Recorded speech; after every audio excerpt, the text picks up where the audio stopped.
Bonjour à toutes et à tous, bienvenue sur la chaîne Roller et Vélo. On se retrouve pour mon bilan de la Coros Space Pro sans la Coros Space Pro. Oui, alors je vais vous expliquer, vous inquiétez pas.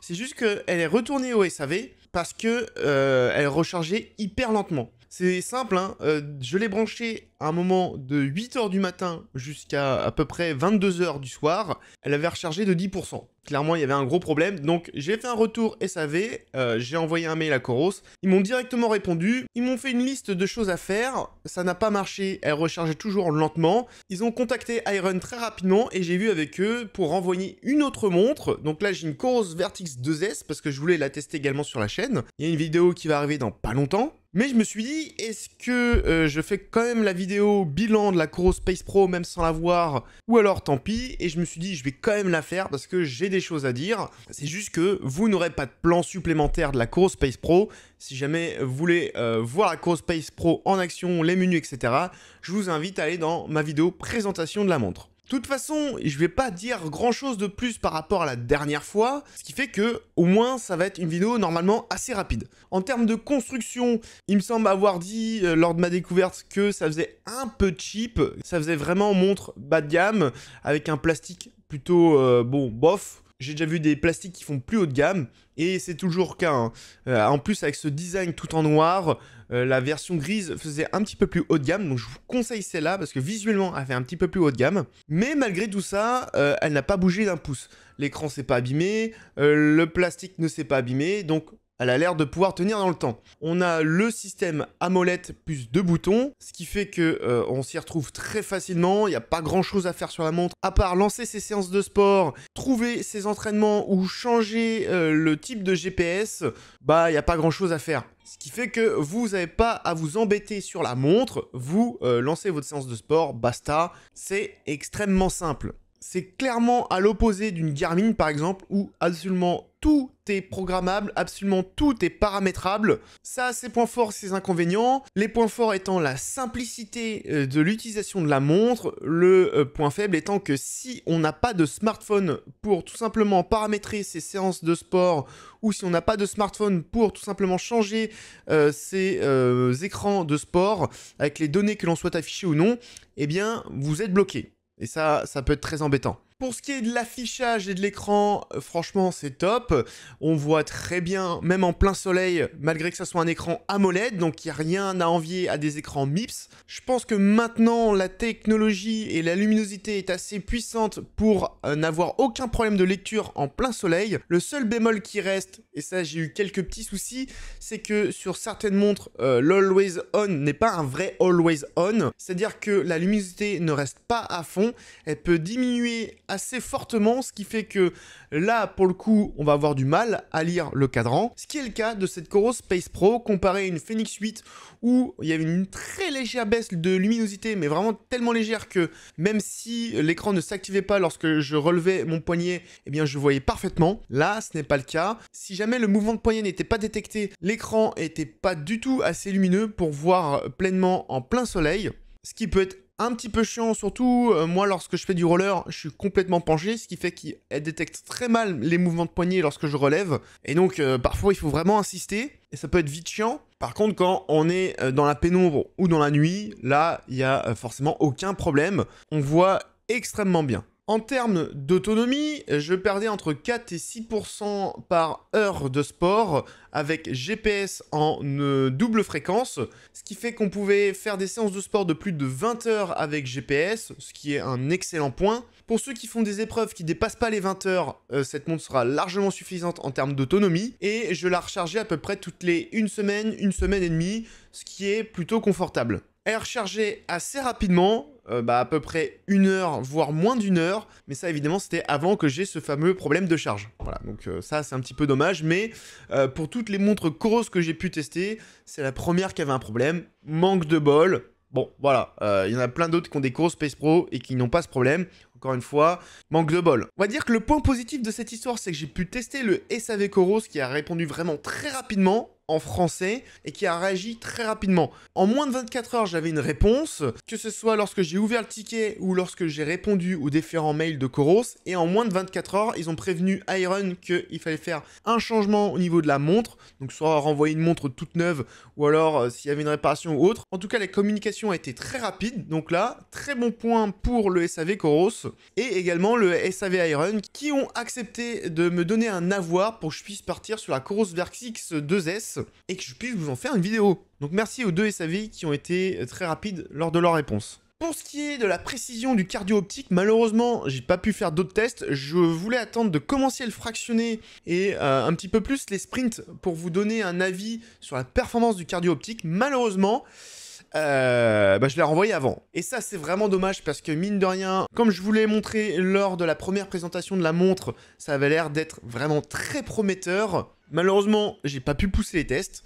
Je les ai continués avec cette Coros Vertix 2S qui a le même capteur optique que la Coros Space Pro. En fait, la Coros Space Pro a repris le capteur optique, le cardio optique de la Vertix 2S. Donc, je vais pouvoir voir ce que ça donne via cette Coros-ci. J'ai commencé les fractionner et là aussi, ça a l'air très prometteur. Du moins, les premiers résultats que j'ai sont franchement très encourageants. Bien évidemment, il y aura une vidéo bien plus complète. Par contre, ce que j'ai pu faire comme test, c'est au niveau de la précision du capteur GPS et notamment sa fiabilité. Et là, j'ai rien vu de mieux pour l'instant. Donc nous voici sur la page Coros. Donc j'avais mon parcours test que j'ai fait plusieurs fois et voyez les résultats. 14,15 km, 14,15 km, 14,16 km, 14,15 km, 14,15 km, 14,14 km, 14,14 km, 14,16 km. C'est tout simplement une fiabilité remarquable et une précision remarquable. Je n'ai jamais constaté ça sur des montres de sport encore, même les Garmin ne font pas mieux. À voir si les Apple Watch pourraient faire aussi bien.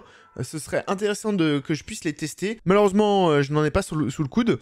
Mais on a clairement juste 20 mètres d'écart entre le score le plus élevé et le score le moins élevé. Ce qui est vraiment ridicule, je trouve, sur un parcours de 14 km. On va vite fait prendre un parcours pour voir ce que ça donne au niveau du tracé, qui est là aussi très bon. Donc hop, je suis bien parti du côté gauche de la route. Là, j'étais bien à droite de la route. Ici, les deux ronds-points sont bien pris. Donc là, je l'ai pris à droite, là, je l'ai pris à gauche. Parfait. Là, à chaque fois, je suis du côté gauche de la route. On voit que par contre, au niveau du pont, à chaque fois, et ça, c'est à chaque course, il y a un tout petit décalage, mais bon, c'est pas trop grave. Ensuite, on est bien sur le côté gauche de la route. Ici, il prend bien le virage les deux fois. Et ensuite, il suit bien la route, il n'y a pas trop de problème. Vous voyez, il faut vraiment zoomer fort pour voir un décalage au niveau des tracés. Donc, les traces se superposent très bien. Il faut vraiment zoomer beaucoup pour voir un décalage. Donc là, c'est normal. Ici, je suis resté du côté gauche de la route pour prendre la route ici. Là, je suis allé du côté droit de la route pour ensuite prendre le petit chemin ici.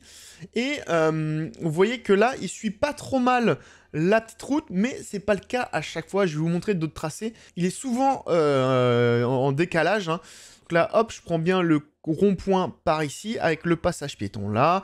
Donc là, pareil, ça suit très bien la route. Il n'y a pas grand-chose à dire. Bref, là, c'est un excellent tracé. J'ai pas grand-chose à dire. Pareil, ça se superpose super bien ici, du côté gauche de la route. Donc sur une petite voie piétonne. Donc pas de problème sur ce tracé-là. Si on regarde un autre tracé, alors on va regarder dans les premiers tracés que je vous montre un petit peu ce fameux décalage là quand je vais dans ce petit passage boisé. Donc là, pareil, ça démarre très bien. Je suis du bon côté de la route, toujours à gauche de la route. Toujours le petit souci au niveau du pont là. On voit qu'il a un petit peu de mal à gérer. Mais ensuite, ça recale super bien. Pareil, les deux tracés qui sont quasi l'un sur l'autre. Faut vraiment zoomer pour voir une différence. Pareil, on voit ici le petit décalage lorsque je traverse la route. Par contre, là, par rapport à l'autre tracé, on voit qu'il est en plein milieu de la route. Alors qu'il doit être quand même plus sur la gauche.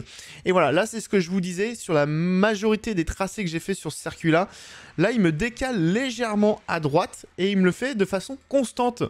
Alors, pourquoi, je ne sais pas. Donc, on voit qu'ici, il revient bien sur le chemin, alors que sur le tracé, là où il démarrait bien, là, il finit à gauche. C'est un chemin qui est très boisé, qui peut déranger le GPS, mais Bon, voilà. Après, ça, vous voyez que ça n'a pas de grosse incidence pardon, sur le résultat final en termes de kilométrage. Hein.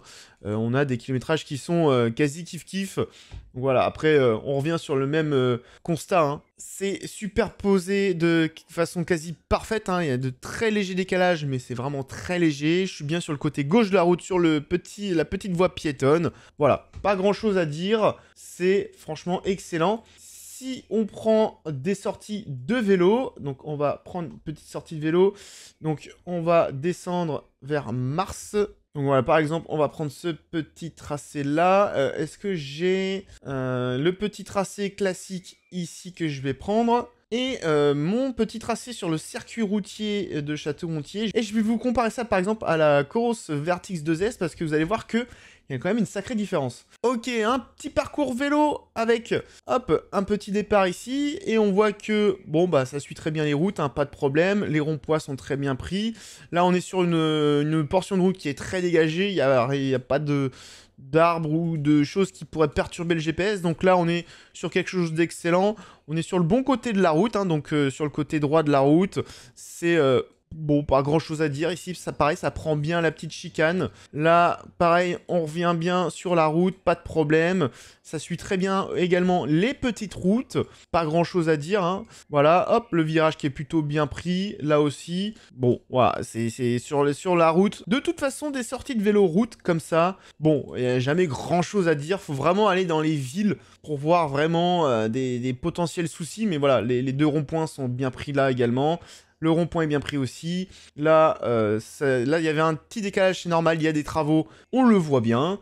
Pareil, la route est bien prise ici, donc pas grand-chose à dire. Donc là, il a fait une petite pause GPS, c'est normal. Donc ensuite, hop, là, on est bien du côté droit de la route. Là, on est bien également du côté droit de la route parce que je reviens d'ici. Donc voilà, pas grand-chose à dire. Pareil, on est du bon côté là. Bon.